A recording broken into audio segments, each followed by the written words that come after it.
Hello, and welcome to NANcast. I'm Jill, your host. Family-centered care guides all of our care practices in the NICU. We must fully involve the parents in all aspects of the infant's care, making the parents an equal partner in care. Research shows that parents whose babies are hospitalized in the NICU experience trauma, stress, interrupted opportunity for attachment, and a loss of their role as primary caregivers due to their time in the NICU. As NICU nurses, we have the power to change that by encouraging, supporting, and empowering our parents. How do we, as NICU nurses, cultivate a more connective, nurturing environment? Here with us today is Nicole Nyberg, who will discuss how to help parents navigate through their NICU journey and share with us her unique perspective of not only her NICU clinical background, but also her personal NICU parent journey. Nicole has been an NNP since 2013. After her son was delivered at 23 weeks and spent 91 days in the NICU, she has devoted herself to bringing awareness to the multitude of benefits of family-centered care by educating NICU families and members of the NICU care team.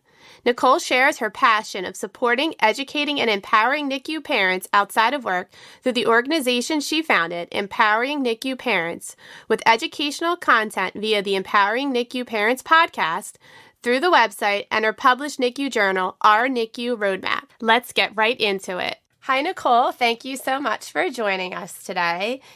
So you founded and created Empowering NICU Parents. How did that come about, and what drives your passion for supporting parents and educating parents that are in the NICU? Well, thank you so much for having me. First and foremost, I was a NICU nurse for about 12 years before I went on to become a neonatal nurse practitioner. And right as I had started my career as a practitioner, I actually had my son, William, at 23 weeks. And so he spent really just, which we're very lucky, just 91 days in the NICU. And I learned really quickly on, after having him there, sitting in the NICU on the other side as a parent, that there were educational pieces and resources and many things that I felt like were really missing for our parents. And it just, once I sort of wrapped my head around having such a premature son and getting him through the first few years, it just became a passion and a goal and something I was driven to do, to just develop Empowering NICU Parents as a website. And we've recently started a podcast. We've provided a NICU journal. I just really want educational pieces out there and resources for parents that they can tap into, because it's such a scary and unknown time. And I genuinely want to help parents. I want them to know that they're not alone. And I want them to know that I've been there. And unfortunately, unless you've walked in those shoes, nobody truly understands it. And now that I've been on that side, I feel like I've been blessed with a different perspective that I'm just hoping to share my dual role now as an NNP, but then also as a NICU parent. Yeah, and that's so helpful for a parent to realize, hey, I've been there. I know what you're going through. And also for a bedside nurse to see what you're doing with your program and the journal and even the podcast, and get that insider information that only someone that experienced it has. Because I think a lot of times we're so focused at the bedside on doing this and making sure the patient is comfortable or the SATs are good, and we don't always think about the parent's needs.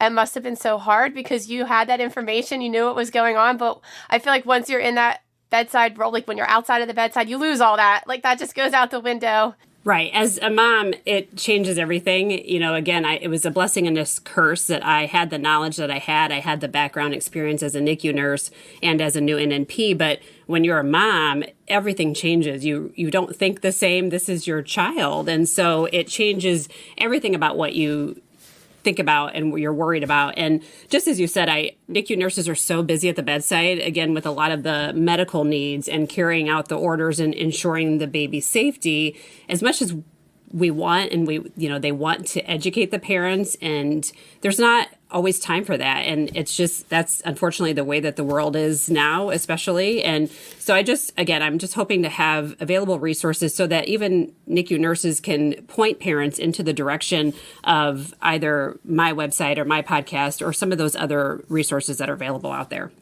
And I think sometimes the parents see us working so hard and focusing on their baby that they don't want to take that focus away from the baby and say, I have questions, I have feelings, I have needs and stresses that I need you to address as well. And I think that kind of holds them back. I agree. And I think just in general, it's perhaps they would be fearful that they would be looked upon as weak, or that they a lot of times I don't think that your irrational thoughts as a NICU parent, you think that you're alone in those, and you're afraid that you're going to look ignorant, or you're going to ask a question that would seem really stupid to the nurse, when in reality it's not at all. So yes, and then I think that they see that we're busy on top of it, so they're not going to ask a lot of the questions that they really should be asking and that we should have time to address, but unfortunately it just doesn't always work out that way. So as a NICU mom, what were some of the most common stresses and struggles that you felt while you were at the bedside or home, and like what kind of things could we do as a nurse to alleviate some of those? There are so many, unfortunately. I think one of the first ones that, after actually talking to more NICU parents, I realize it now, but I don't know if I realized the impact that it has. But just even that first initial, when they take the baby away, and that initial bonding that's just completely stripped from the parents. So they miss out on those opportunities. For William and I, he was delivered at a level 2 hospital, so he had to be transported to the hospital where I worked. And, we were 53 miles away for the first couple days. So just even, and, again, as a 23-weeker, you can't even envision what's happening to your child. So those initial days, that bonding, and then parents just they lose their identity as parents, because all of a sudden every instinctual parental obligation they felt like they had or they were building themselves up for has all changed now. And so they don't even know how to act as parents. And when they come to the bedside and they see NICU nurses in there so confidently and sure of themselves, that it almost makes them retreat more, that they feel incompetent because they don't know what to do as a parent. And then, additionally, obviously, some parents have other children at home, and the financial aspect is huge, as well as just even the relationships with your spouse or significant other is, your spouse or significant other doesn't typically react or process trauma the same as you do, and you want them to, but when they don't, you get frustrated. And again, just even relationships with parents and friends, because it's a very isolating time. I found myself not really wanting to talk to a lot of people, because if I said it out loud, I'd actually have to admit that it was happening, or they would ask me how he was doing. And even though I felt like he was doing well, I didn't want to say that out loud because I would jinx it. So there's just a lot going on. And I think one of the main things we can do is even identify those high-risk parents, which are essentially every NICU parent, but especially those that have those micropreemies, 23, 24, 25 weekers, or that have other struggles, whether it's other children at home, they can't get to the NICU. We just need to really be cognizant of those parents that we're seeing that are having a hard time, and figuring out what are the resources can we get to them so that we can get them help and support them. Yeah, I know there's a lot of talk now about toxic stress in the NICU and, amongst the parents, but then you're adding on all these other stressors, the unknowns, and then balancing life outside of the NICU and then inside. And there's a lot of guilt. I feel that is something that I struggle with the parents, with guilt. That, how can I walk them through guilt? They have to leave. They have to leave the bedside. They have to go home at some point because they have to take care of themselves. And you have these fresh C-section moms that are, trying to stay there as long as possible. And it's like, you need to take care of yourself. And I know that's a lot of struggle with bedside nurses. And I'm sure it was a struggle for you as a mom as well to leave and, not leave your baby in someone else's hands. I can't imagine how. Right. It was probably one of the worst ones. I think I felt like with my experience, I perhaps should have almost prevented what happened with William, for him to have to be delivered at 23 weeks. And I think as moms in general, we tend to do that even more so than men. And so there's immediately that maternal guilt. And then, yes, I was one of those crazy moms.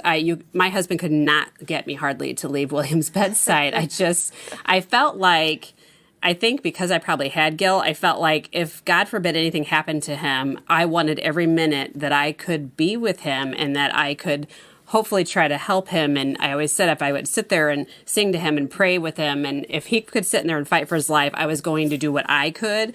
But a lot of that too, I think, is the powerlessness that a lot of parents feel. And that is one aspect of power or control that they can control, is that they can actually sit there. They can sit there and be there. And I think, again, it's, a lot of mental pieces that go into it, but you just want to you feel helpless. So that is one thing you can do, is you can sit there and be with them.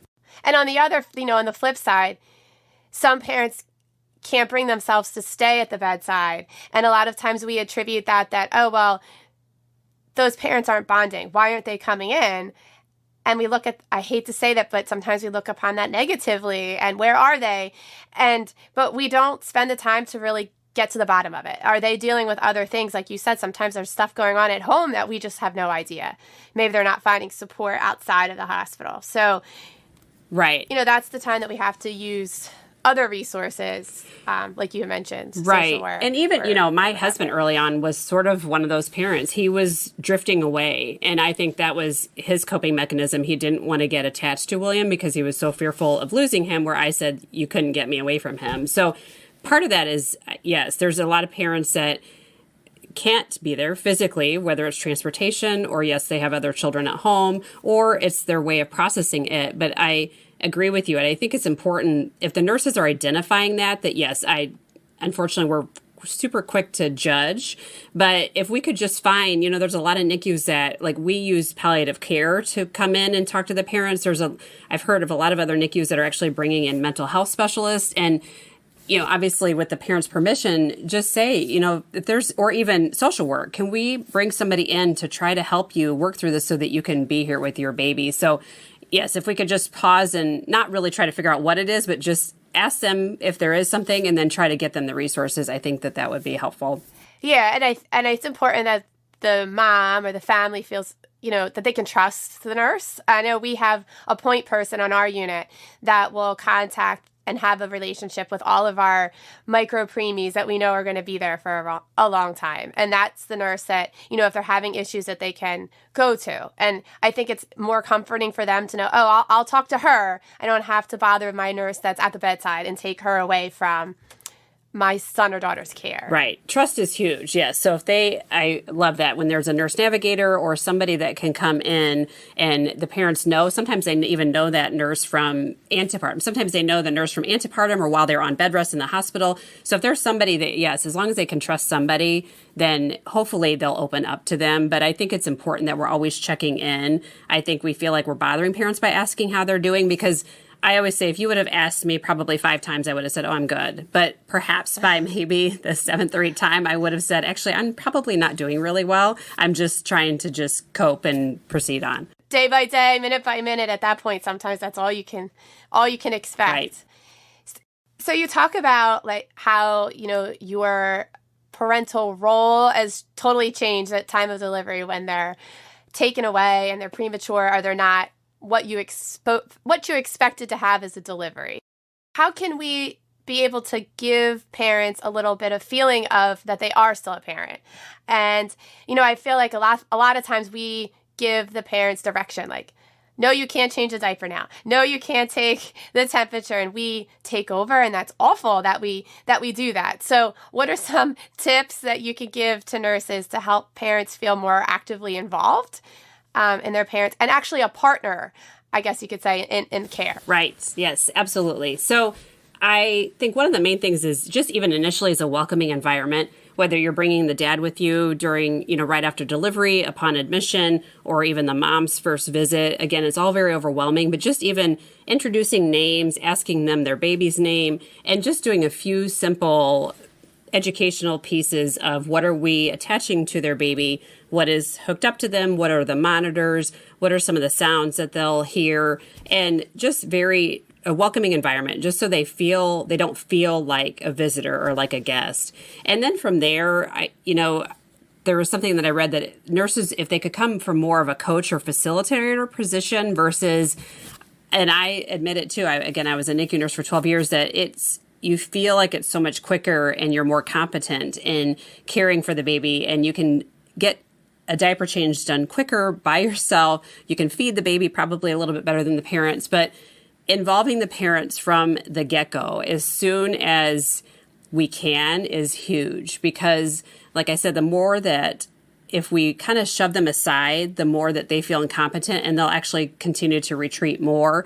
And then it feeds into that alteration in parental role where they actually don't feel like parents. So something as simple, I think, especially for those really small babies, is two-person care, just educating them on if they can do the containment, just so they can get their hands in there on their baby, is going to start to build their confidence in doing more, and then eventually move in to a diaper change. And then, of course, kangaroo care, skin-to-skin care is huge. And early involvement and engagement is important. And part of that engagement, though, too, is explaining their baby's diagnosis, or kind of what is there to expect in the next few days, weeks, without overwhelming them, so that they can hopefully start to ask questions and feel like they're a partner or part of the team.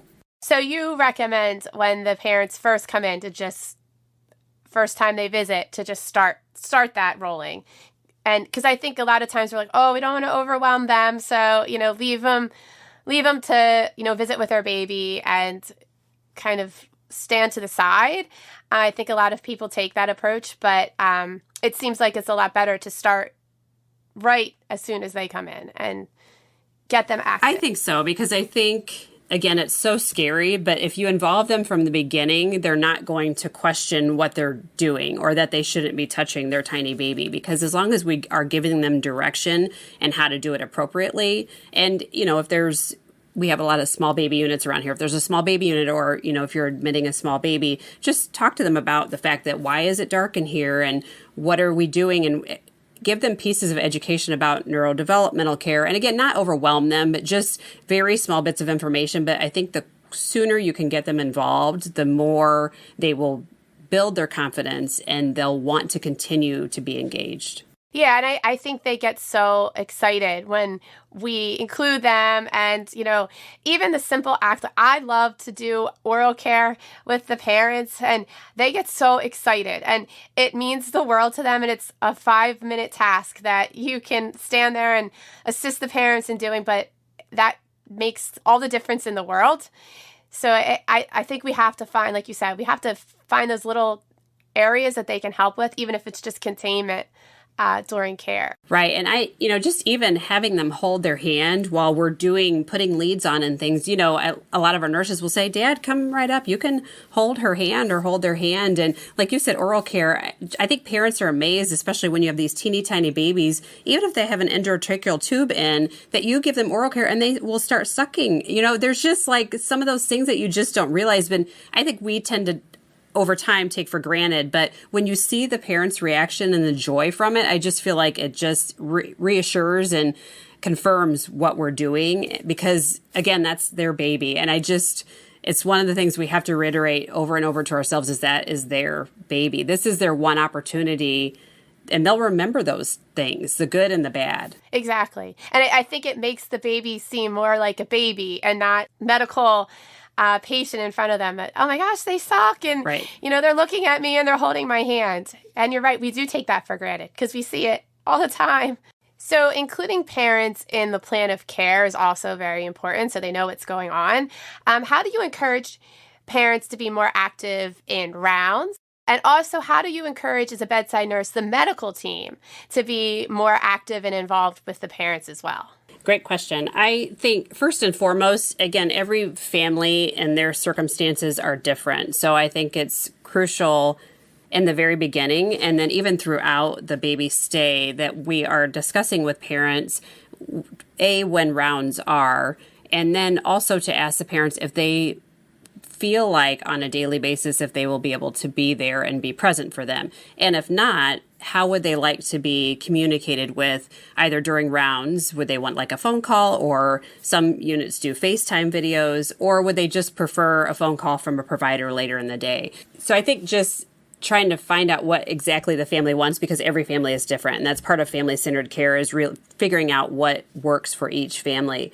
And then again, just the educational piece, I think parents should know about rounds, what the intent is, that usually a team will come around and discuss their baby, the diagnosis, any labs or lab values, or what the plan of care is each day.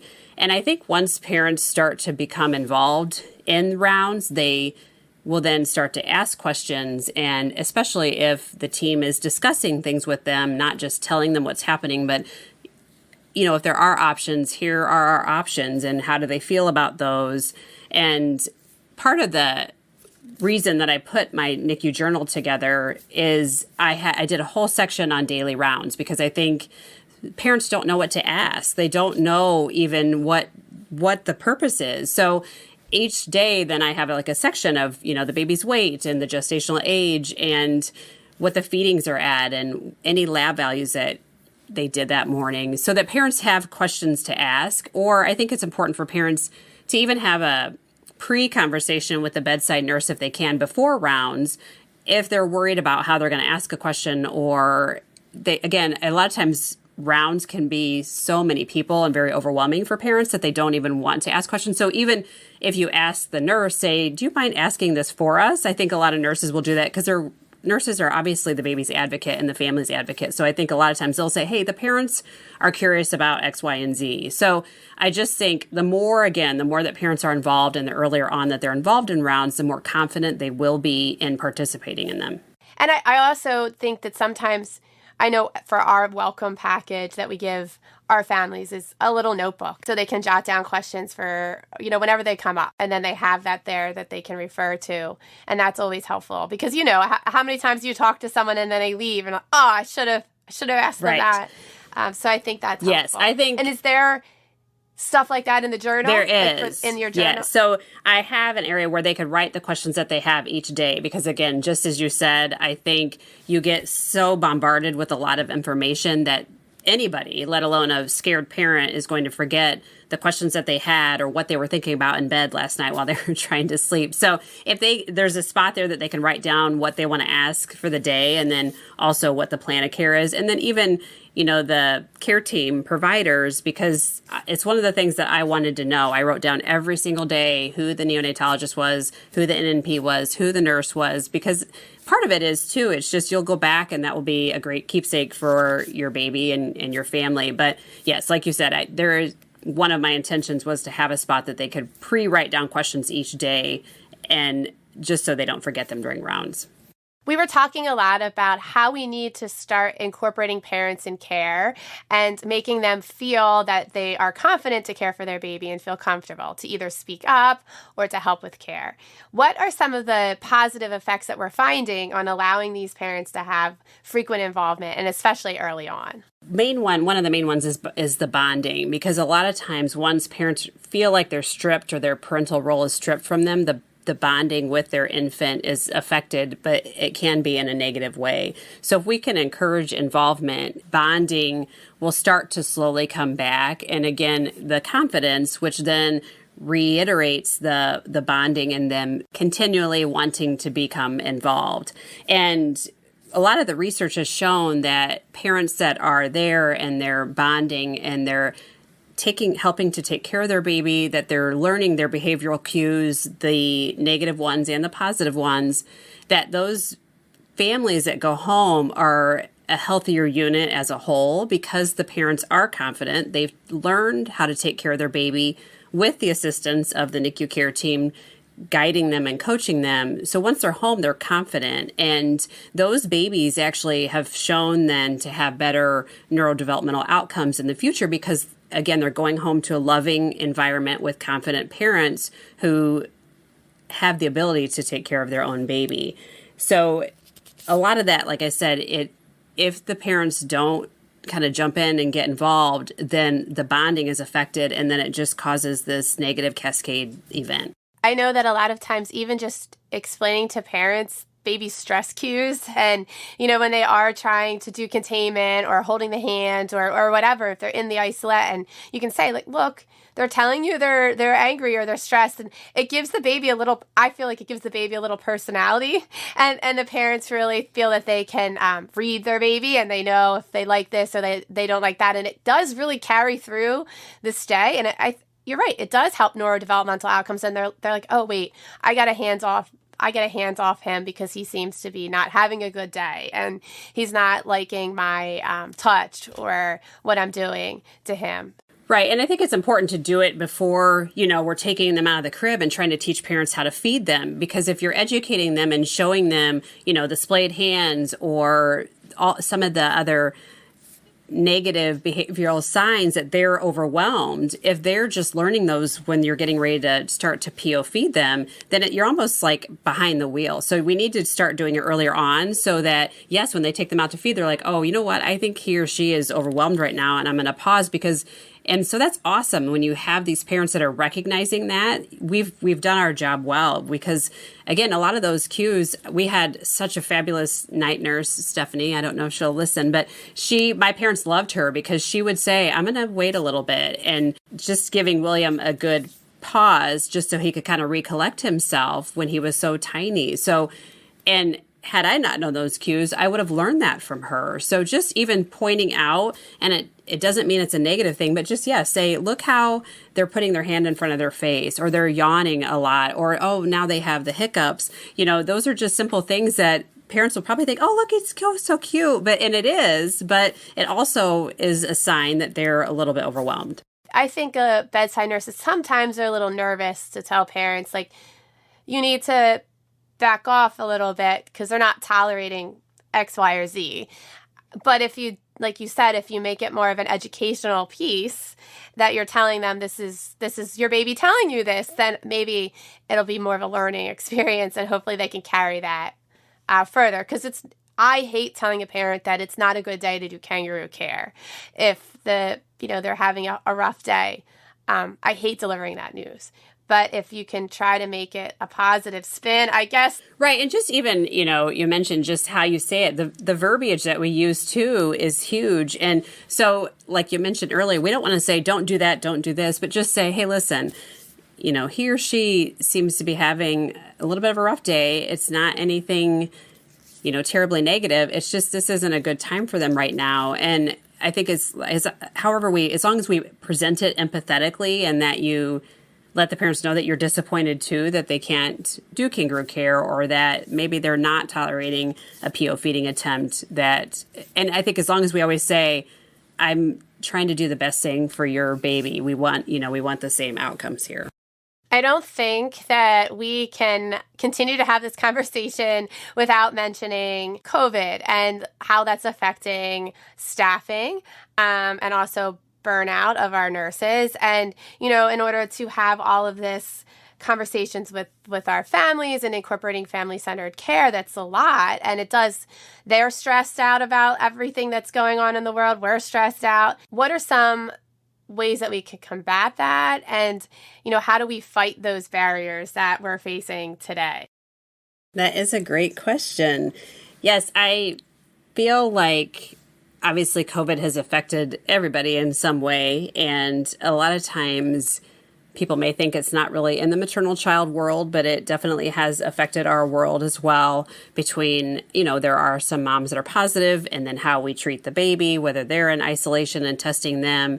And just as you mentioned, the burnout, there are a lot of bedside nurses that are stepping away or going to other assignments, and there is definitely a shortage of nurses. And also the parents, the visiting restrictions have varied every single place and every single parent that I've spoken to. And I had a mom beg me if there was some way that she and her husband could sit at their baby's bedside together, even if it meant they just did it for 1 or 2 hours and they didn't come back the rest of the day, because that makes me so sad that these parents are sitting there by themselves a lot of times with their baby, and they haven't been there together with their significant other.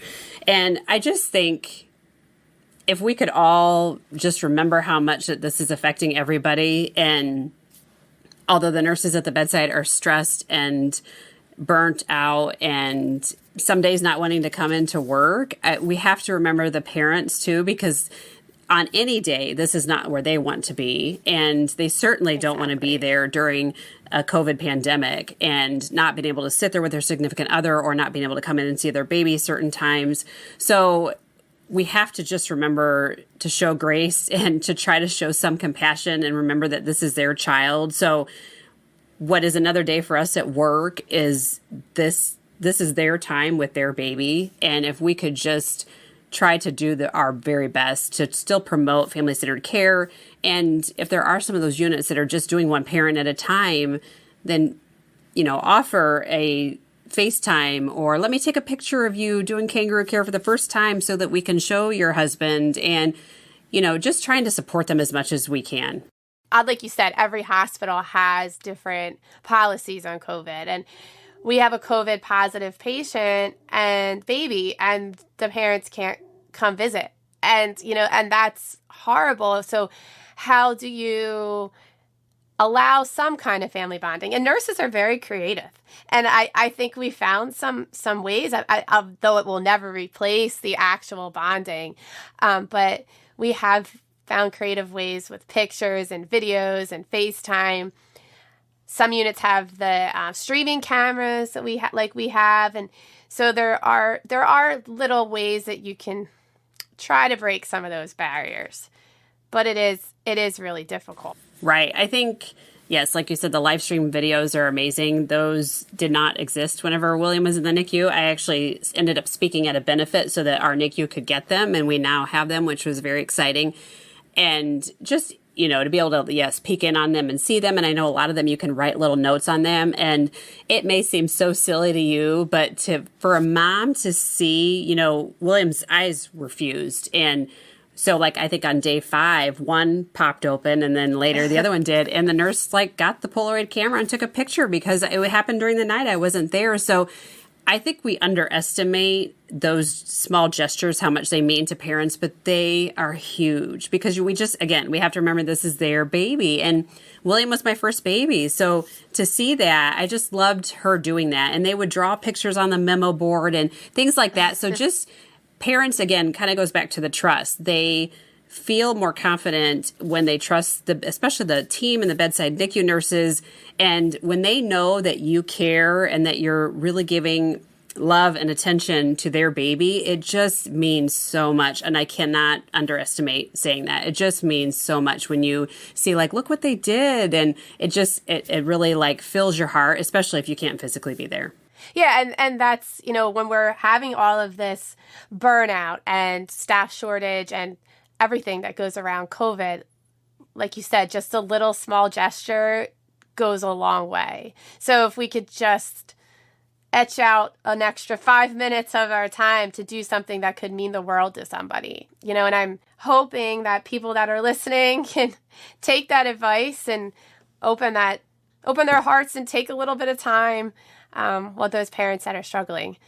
Absolutely. Yes. And like you said, it does take a little bit of extra time, but it means the world for the parents. And like I said, that nurses are there day in and day out, but we just have to try to remember that this is the parent's baby and maybe their only baby. And so all these experiences that we capture and that we celebrate with them, they're going to remember, they will remember those. I always say I remember the most positive moments and I also remember the most negative. Unfortunately, I think that's just life in general. So even the teeny tiny positive, it seems very nil to you, can be just huge for a parent. Nicole, tell us where we can find all of this great information for empowering our NICU parents. So like I said, I have developed a website, so you can go to empoweringNICUparents.com, and on there are educational components. There are the links for all of our podcasts are also available on there, and just educational material. You can also learn a little bit more about our NICU journal, which is called our NICU Roadmap, as well as we developed milestone cards because, again, I think it's important for parents to celebrate every milestone, even when their baby's in the NICU.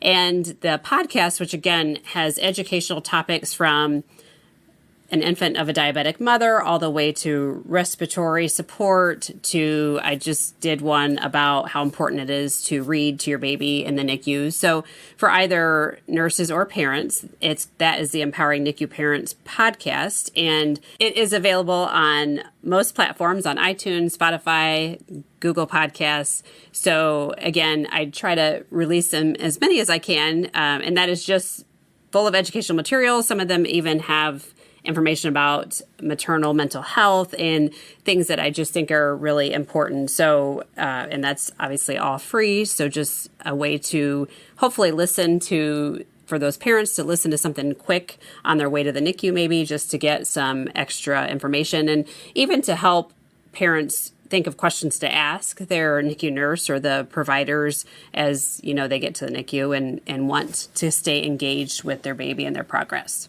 Thank you so much, Nicole, for joining us and all of your work for empowering our families and also empowering us to make things a little bit better and a little bit nicer for our families in the NICU. So thank you. Thank you so much for having me. I appreciate it.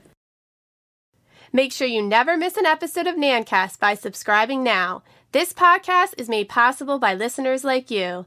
Thanks for your support and letting us into your ears. Have a great day.